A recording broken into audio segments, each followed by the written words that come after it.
દરેક વિદ્યાર્થી મિત્રોનું યુનિક એકેડમીમાં ફરી વાર હાર્દિક સ્વાગત છે. હવે આપણે આજે લોજિકલ રિઝનિંગ ટોપિક છે આપણો કોડિંગ અને ડીકોડિંગ, બરાબર. કેમ કે આવનારી દરેક કોમ્પિટિટિવ એક્ઝામમાં આપણો આ સિલેબસમાં છે કોડિંગ અને ડીકોડિંગ. તો હવે આપણે આવનારી જેટલી પણ એક્ઝામ છે તો એમાં કેવા ટાઈપના કોડિંગ અને ડીકોડિંગના ક્વેશ્ચનો પૂછાય છે અને કેવા ટ્રીકથી આપણે એનું સોલ્યુશન કરી શકીએ છીએ, બરાબર. કેમ કે પ્રેક્ટિસ વગર પોસિબલ નથી આ વસ્તુઓ. તમે ગમે તેટલું માઇન્ડ લગાવો પણ જો તમે ટ્રીક તમે શીખ્યા હોય કે પછી પ્રેક્ટિસ કરી હોય તો એ ટાઈમ એક્ઝામમાં તમારું માઇન્ડ ઓટોમેટિક દોડવા લાગે છે, બરાબર. તો હવે આપણે કોડિંગ અને ડીકોડિંગના કેવા ટાઈપના ક્વેશ્ચનો પૂછાયા છે અને કેવા ટાઈપના ક્વેશ્ચનથી આપણે સોલ્વ કરી શકીએ છીએ. હવે આપણે સ્ટાર્ટ કરીએ અને સોલ્વ કરશું એટલે તમને ધીરે ધીરે સમજ પડશે કેવી ટ્રીકથી આપણે પણ સોલ્વ કરવામાં આવે છે, બરાબર. તો હવે આપણે સ્ટાર્ટ કરશું. સૌથી પહેલાં અહીં શું કીધું છે, HEALTH, બરાબર. હેલ્થને શું લખવામાં આવે છે, GSKJDG. તો નોર્થને NORTHને કઈ રીતે લખાય, બરાબર. હવે આપણને શું કીધું અહીં કે હેલ્થને આપી દીધું કે GSKJDG લખવામાં આવ્યું છે, તો નોર્થ NORTHને કેવી રીતે લખાય. તો સૌથી પહેલાં હવે ધ્યાનથી જુઓ, હેલ્થને GSKJDG. હવે જુઓ હું જે રીતે સમજાવું છું તેના પર થોડું વધારે ધ્યાન આપજો. ABCD આપણે બોલીએ ABCDEFG. તો જી પછી શું આવે, ABCDEFG. જી પછી H આવે. અહીં જુઓ આના પાછળથી જવાનું અને અહીંથી રિવર્સ આવવાનું છે આપણે, બરાબર. તો શું આવે ABCDEFG પછી H. એસ પછી શું આવે, ટી આવે. કે પછી એલ. ઝેડ પછી એની આગળ એક પ્લસ કરતા જવાનું એ. ડી પછી 1 પ્લસ કરો તો ઈ. જી પછી 1 પ્લસ કરો તો એચ. શું થાય છે અહીં, આપણે જે અહીં આપ્યું છે ને એને 1 1 પ્લસ કરીએ ને તો આપણને હેલ્થ મળે છે, બરાબર. અને આપણે ઉલટું કરીએ તો 1 1 માઇનસ કરો તો આપણને આ મળે છે, બરાબર. કેમ કે જી પછી શું આવે એચ. એસ પછી ટી. કે પછી એલ. ઝેડ પછી એ. ડી પછી ઈ અને જી પછી એચ, બરાબર. તો શું કરવામાં આવ્યું છે અહીં 1 1 પ્લસ એક સ્ટેપ આગળ વધવામાં આવ્યું છે. તો હવે આપણે નોર્થને પણ એક સ્ટેપ આગળ જશું. તો જી પછી શું આવે એચ. એસ પછી ટી. ક્યુ પછી આર. એન પછી ઓ અને એમ પછી એન. આવી ગયો આન્સર આપણો તરત જ. આમથી જઈએ તો 1 માઇનસ કરતા જવાનું છે, બરાબર. અને આમથી જઈએ તો 1 પ્લસ થતું જાય છે, બરાબર. તો આપણને આ વધારે ઇઝી પડશે કે જી પછી શું આવે એચ. આનો ફર્સ્ટ ને આનો લાસ્ટ વર્ડ જવાનો છે. જી પછી એચ. એસ પછી ટી. કે પછી એલ. ઝેડ પછી એ.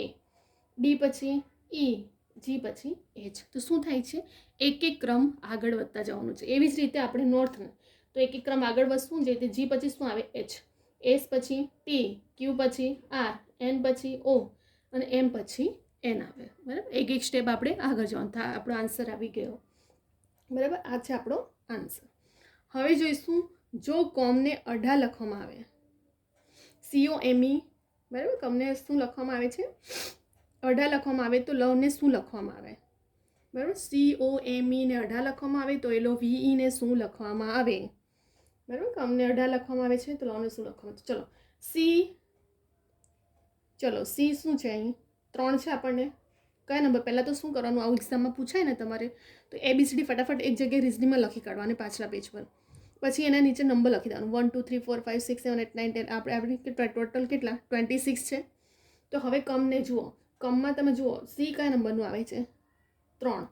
ઓ કયા નંબર પર છે જુઓ 15, તો 15 લખ્યું. એમ તો એમ કયા નંબર પર છે 13 અને ઈ કયા નંબર પર છે જુઓ ઈ 5મા નંબર પર છે, બરાબર. હવે આ બધી રકમનો સરળ કરો 3 + 15 + 13 + 5 ટોટલ કેટલા થાય 36 થાય. હવે 36 ભાગ્યા 2 કરો 18 તો 36 આવી ગયો આન્સર 18. એવી જ રીતે હવે આપણે જે રીતે કમને કર્યું આપણે એ રીતે લવને કરવાનું છે. ચલો લવમાં LOVE. એલ કયા નંબર પર છે જુઓ, એલ આપણો શેના નંબર પર બને છે 12મા નંબર પર. જુઓ અહીં છે એલ 12મા નંબર પર છે. પછી ઓ કયા નંબર છે 15. પછી વી તો વી કયા નંબર પર છે 22 અને ઈ તો 5મા નંબર પર. તો શું મળ્યું 12 + 15 + 22 + 5. 4 4 વર્ડના પ્લસ કરો ટોટલ કેટલો 54 થયો. 54 ભાગ્યા 2 કરો તો 27 આન્સર આવી ગયો આપણો. ઇઝી છે પણ આપણને મેથડ ખબર હોવી જોઈએ કેમ કે પ્રેક્ટિસ વગર નથી પોસિબલ. આ તમે પ્રેક્ટિસ કરી હશે, આવી મેથડ કરી હશે ને તો ઇઝી. ફટાફટ આવા નંબર લખી દેવાના A થી Z સુધી, અને પછી 1 2 3 4 5 એવા નંબર આપી દેવાનું. પછી મોસ્ટલી આવી રીતે પૂછાય છે. જો સંખ્યાવાળું પૂછાય તો પ્લસ માઇનસ કરીને વર્ગવાળા એવા ટાઈપના ક્વેશ્ચનો પૂછાય છે કોડિંગ ડીકોડિંગના, બરાબર. તો અહીં કમને 18 લખવાનું છે, તો આપણે લવને તો કમની તો સી કયા નંબર પર હતું 3, ઓ 15 નંબર પર, એમ કયા નંબર પર છે 13, અને ઈ 5મા નંબર પર. એવી રીતે એલ 12મા નંબર પર, ઓ 15મા નંબર પર, વી 22મા નંબર પર, અને ઈ 5મા નંબર પર છે. તો આપણે આ બધા 4 વર્ડના પ્લસના કરી દઈશું, તો 12 15 22 5 ટોટલ કેટલા 54. તો 54 ભાગ્યા 2 કરશો તો જે રીતે 36 ભાગ્યા 2 કર્યા તો 18 આવ્યા, તો 54 ભાગ્યા 2 કરશું તો 27 આપણો આન્સર આવી ગયો, બરાબર. ત્યાર પછી જો ગોલને AGLD તથા બેરને ABRE લખવામાં આવે તો સેન્ડને કઈ રીતે લખાય. હવે ત્રીજો ક્વેશ્ચન શું કહે છે આપણને અહીં કે ગોલને AGLD તરીકે લખ્યું છે, બિયરને ABER, અને સેન્ડને કઈ રીતે લખાય. ચલો ગોલને જી, આપણે ક્રમ આપવાનો પહેલાં તો ગોલને G1, બીજો સેકન્ડ, ત્રીજો થર્ડ, ચોથો ફોર્થ, બરાબર. હવે એને કેવી રીતે લખવામાં આવ્યું છે જુઓ,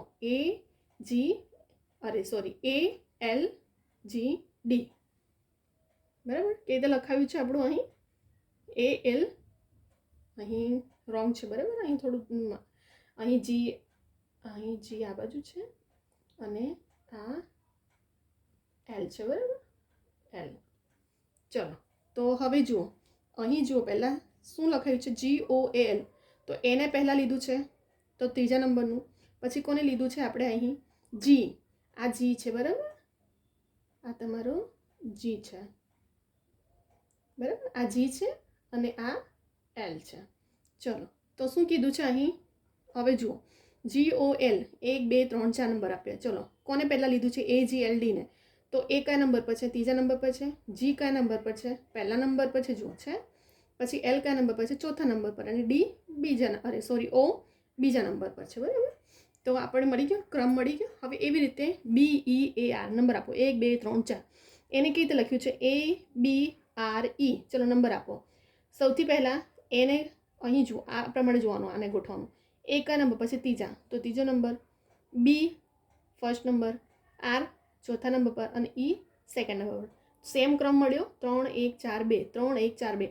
તો હવે જે સેન્ડ મળવાનું છે તે બી 3 1 4 2 પર જ મળવું જોઈએ. ચલો SEND 1 2 3 4 આપણે નંબર આપી દીધું. હવે ચલો 3 1 4 2, 3 નંબર પર કોણ છે N, પછી પહેલા નંબર પર S, પછી ચોથા નંબર પર D, અને પાંચમા નંબર પર ત્રીજા નંબર પર D, અને બીજા નંબર પર E. તો મળી ગયું 3 1 4 2 પર શું મળ્યું NHDE. આન્સર આવી ગયો, બરાબર. ફરી એકવાર જોઈએ,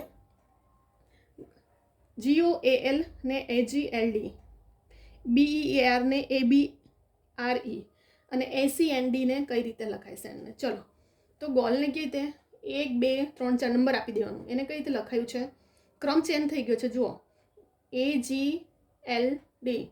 તો નંબર કેવી રીતે ચેન્જ થાય છે AGLOનો 3 1 4 2, બરાબર. આ ક્રમ છે તે કયા નંબર પર લખાયું છે 3 1 4 2. એ તો બી અને BEAR 1 2 3 4 એને કેવી રીતે લખાયું છે 3 1 4 2 પ્રમાણે જ લખાયું છે. તો પછી સેન્ડને બી 3 1 4 2 પ્રમાણે જ આન્સર મળશે ને. તો ત્રીજા નંબર પર કયું છે N, પહેલા નંબર પર S, ચોથા નંબર પર D, અને બીજા નંબર પર E. આવી ગયો આપણો આન્સર. તો કોડિંગ અને ડીકોડિંગના આવા ટાઈપના આવી મેથડ, આવી ટ્રીક વાઇઝ ક્વેશ્ચનો પૂછાય છે, બરાબર. તો હવે આપણે કમ્પ્લીટલી પ્રેક્ટિસ હોવી જોઈએ એના માટે.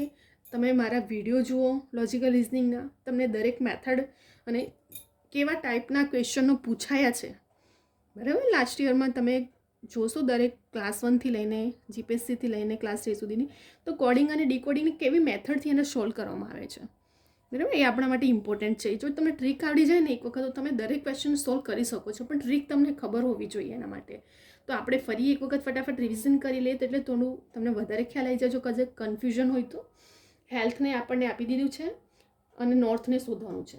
તો આપણે શું કર્યું છે, ક્રમ એક એક સ્ટેપ આગળ વધ્યા છે. G પછી H, S પછી T, K પછી L, Z પછી A, D પછી E, G પછી H. એવી રીતે નોર્થમાં તો એક એક સ્ટેપ આગળ જ ગયા છે. તો G પછી શું આવે H, S પછી T, Q પછી R, N પછી O, અને M પછી N. આવી ગયો આપણો આન્સર. એક એક સ્ટેપ આગળ, અને આમથી જઈએ તો એક સ્ટેપ પાછળ જાય છે, બરાબર. હવે કમને અઢા લખવામાં આવે તો લવને શું લખવામાં, તો પહેલાં તો ABCD ફટાફટ લખી કાઢીએ આપણે, પછી નંબર આપી દેવાનું આપણે. હવે શું કમ, તો સી કયા નંબર પર આવ્યું, ત્રીજા નંબર પર, ઓ 15મા નંબર પર, એમ 13મા નંબર પર, ને ઈ 5મા. આ ચારેય વર્ડનો સરવાળો કર્યો, 3, 15, 13, 5, ટોટલ 36 આવ્યા. એના ભાગ્યા 2 કરે તો 18 આવી ગયો, 18 દુ 36. એ જ રીતે લવને તો કયો નંબર મળ્યો આપણને, 12, 15, 22, 5. કયા નંબર પર છે, 12, 15, 22, 5 પર. એનો સરળ કરો, 12, 15, 22, 5, ટોટલ 54 થાય, ભાગ્યા 2 કરો એટલે 27 દુ 54. આવી ગયો આપણો આન્સર. ત્યાર પછી રીતે ગોલને HGLD, બેરને ABARE અને સેન્ડને કઈ રીતે લખાય, તો અહીં પણ નંબર આપી દેવાનું પહેલાં 1, 2, 3, 4. તો કઈ રીતે લખાયું છે, જે જ્યારે ચેન્જ થયો છે વર્ડ ત્યારે ક્રમ ચેન્જ થઈ ગયો, 3, 1, 4, 2. બીઆરને પણ જ્યારે લખ્યું ત્યારે ક્રમ ચેન્જ થઈ ગયો, 3, 1, 4, 2. તો જો સેન્ડ પણ મળશે આપણને કયા ક્રમ પ્રમાણે મળશે, 3, 1, 4, 2. ચલો આ ક્રમ મળ્યો તો 3 કયો છે, N, પછી 1 S અને 4 નંબર પર શું છે, D, અને 2 નંબર પર E. તો મળી ગયો આપણો આન્સર. બરાબર. તો અહીં આપણે 3 ક્વેશ્ચન ટ્રીક વાઇઝ સોલ્વ થઈ ગયા છે. આવા ટાઈપના ક્વેશ્ચનો પૂછાય છે, તમને પણ ટ્રીક સમજ પડશે ધીરે ધીરે, તમે દરેક વિડીયો જુઓ મારા. બરાબર. અહીં આપણા 3 ક્વેશ્ચન, અને મોસ્ટલી લોજિકલ રિઝનિંગને આવનારી દરેક કોમ્પિટિટિવ એક્ઝામમાં આપણો આનો જો માર્ક્સનો એવરેજ છે ને 60 જાય છે. બરાબર. મેથ, રિઝનિંગ, ક્વોન્ટિટી, એપ્ટિટ્યૂડ બધા ક્વેશ્ચનો આ બધા છે ને એનો એવરેજ વધારી રહ્યા છે હવે એક્ઝામમાં. તો આપણે જો મેરિટમાં આવવું છે ને તો દરેક પ્રેક્ટિસ બહુ ઇમ્પોર્ટન્ટ કરે છે. આ બધા આપણું સિલેબસ કવર કરવું હોય તો ટ્રીક, મેથડ, શોર્ટ ટ્રીક કેવી રીતે તમે એને સોલ્વ કરી શકો છો, તમને ટ્રીક ખબર હોવી જોઈએ. બરાબર. તો હવે તમે આનો સ્ક્રીનશોટ લઈ શકો છો, અદરવાઇઝ વિડીયો ડાઉનલોડ કરીને જાતે પણ એક વખત પ્રેક્ટિસ કરી જુઓ, રિવિઝન કરો, જેથી કરીને તમને એક્ઝામમાં પણ ટ્રીક યાદ આવે. બરાબર. અને તમને આ વિડીયો ગમે તો લાઇક કરવાનું ભૂલો નહીં, શેર કરો, સબસ્ક્રાઈબ કરો, કમેન્ટ કરો, અને બીજા બધા સ્ટુડન્ટને પણ શેર કરો, જેથી કરીને દરેક સ્ટુડન્ટ સુધી આ ટ્રીક પહોંચે. કેવા ટાઈપને, કેમ કે ઓલ્ડ સ્ટુડન્ટ થોડો ઘણો તો ખ્યાલ હોય છે, પરંતુ ન્યૂ સ્ટુડન્ટને બિલકુલ ખ્યાલ નથી હોતો, તો એમના માટે પણ બહુ જ યુઝફુલ છે. બરાબર. અને ટ્રીક તો દરેક માટે જ ઇમ્પોર્ટન્ટ, ભલે ઓલ્ડ સ્ટુડન્ટ હોય, જેમણે એક્સપિરિયન્સ હોય, એક્ઝામ આપી હોય, તેમને ખબર હોય થોડો ઘણો ખ્યાલ કે કેવા ટાઈપના ક્વેશ્ચનો પૂછાય છે. બરાબર. તો આ લાસ્ટ યરમાં પૂછાયેલા એવા ટાઈપના જ ક્વેશ્ચનો છે. એટલા માટે મેં એવા જ વિડીયો લઈને આવું છું કે જે દરેક કોમ્પિટિટિવ એક્ઝામમાં તમને યુઝફુલ હોય. બરાબર. ફક્ત એક એક્ઝામ માટે નહીં, મારા જેટલા વિડીયો છે અને જે સિલેબસ છે તે દરેક કોમ્પિટિટિવ એક્ઝામ માટે યુઝફુલ છે. તો તમે દરેક વિડીયો જોઈ શકો છો મારા. અને જેવી રીતે મેં તમને કીધું છે, મારી કવિતા યુનિક એકેડમી ઇન્સ્ટાગ્રામની આઈડી છે. જે પણ તમને ક્વેશ્ચન હોય, ક્વેરી હોય એક્ઝામના રિલેટેડ, મને ઘણા સ્ટુડન્ટો પૂછે જ છે અને આન્સર પણ મળે છે. બરાબર. કેમ કે કેટલા સ્ટુડન્ટને નથી ખ્યાલ હોતો, હજુ ન્યૂ હોય છે એમને, તો તમને એનો દરેક ઇન્ફોર્મેશન પણ મળશે. અને તમે સબસ્ક્રાઈબ કરીને નોટિફિકેશન ઓન રાખો, જેથી કરીને લેટેસ્ટ જેટલી પણ એક્ઝામની અપડેટ હોય છે તરત જ અપલોડ કરવામાં આવે છે. તમને લેક્ચર પણ દરેક મળે, તરત નોટિફિકેશન મળી જશે, અને જે પણ એક્ઝામના રિલેટેડ ઇન્ફોર્મેશન હોય છે એ પણ તમે બેલ આઇકનને ઓન રાખશો તો તમને તરત જ નોટિફિકેશન આવી જશે. બરાબર. તો હવે અહીં આપણે વિડીયોને સ્ટોપ કરી રહ્યા છીએ. હવે આપણે નેક્સ્ટ વિડીયો જોઈશું, લોજિકલ રિઝનિંગના કેવા ટાઈપના ક્વેશ્ચનો હોય છે, કેવી રીતે ટ્રીકી વાઇઝ આપણે એને સોલ્વ કરી શકીએ છીએ. અને મેરિટમાં આવવું તો છે જ બધાએ. બરાબર. તો પછી હાર્ડ પ્રિપરેશન ને સ્માર્ટ પ્રિપરેશન કમ્પ્લીટલી પ્રેક્ટિસ રાખો. અને આપણા માટે એવું નથી કે ફક્ત એક જ સિલેબસને પકડી રાખવાનું છે, આપણે તો દરેક ટોપિકને કવર કરવાનું છે, તો જ આપણે મેરિટમાં આવી શકીએ છીએ. બરાબર. તો મેરિટમાં આવવા માટે પ્રેક્ટિસ બહુ જરૂરી છે. હવે આપણે નેક્સ્ટ વિડીયો લઈને આવશું. નેક્સ્ટ વિડીયોમાં પણ આપણે લોજિકલ રિઝનિંગના કોડિંગ ડિકોડિંગના વિડીયો બીજા બધા પણ સોલ્વ કરશું. બરાબર. અહીં વિડીયોને આપણે હવે સ્ટોપ કરી રહ્યા છીએ.